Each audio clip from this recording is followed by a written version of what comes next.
የሁለተኛይቱ ወደ ቆሮንቶስ ሰዎች ምዕራፍ 13 ወደ እናንተ ስመጣ ይህ ሶስተኛዬ ነው። ሁሉ ነገር በሁለትና በሶስት ምስክር አፍ ይጸናል።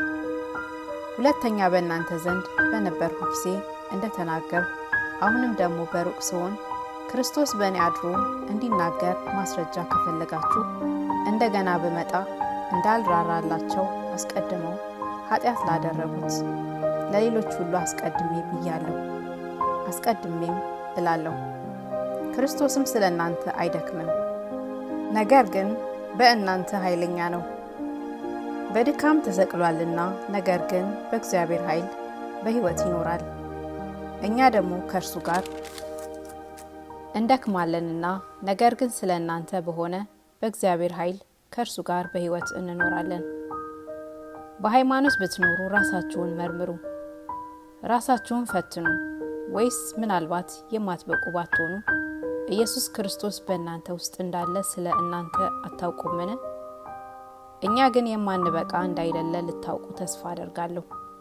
ክፉ ነገርንም ከቶ እንዳታደርጉ ወደ እግዚአብሔር እንጸልያለን።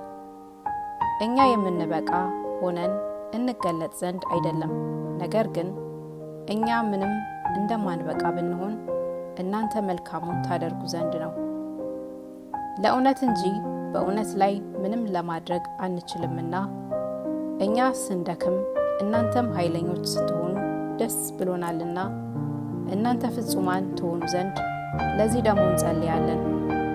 ስለዚህ ጌታ ለማፍረስ ያይደለ ለማነጽ እንደሰጠኝ ስልጣን ከእናንተ ጋር ሳለሁ በቁርጥ እንዳልሰራ በሩቅ ሆኜ ይህን እጽፋለሁ። በቀረውስ ወንድሞች ሆይ ደህና ሁኑ፣ ፍጹማን ሁኑ፣ ምክሬን ስሙ፣ በአንድ ልብ ሁኑ፣ በሰላም ኑሩ። የፍቅርንና የሰላምን አምላክ ከእናንተ ጋር ይሆናል። በተቀደሰ አሳሳም እርስ በርሳችሁ ሰላምታ ተሰጣጡ። ቅዱሳን ሁሉ ሰላምታ ያቀርቡላችኋል። የጌታ የኢየሱስ ክርስቶስ ጸጋ፣ የእግዚአብሔርም ፍቅር፣ የመንፈስ ቅዱስም ኅብረት ከሁላችሁ ጋር ይሁን። አሜን።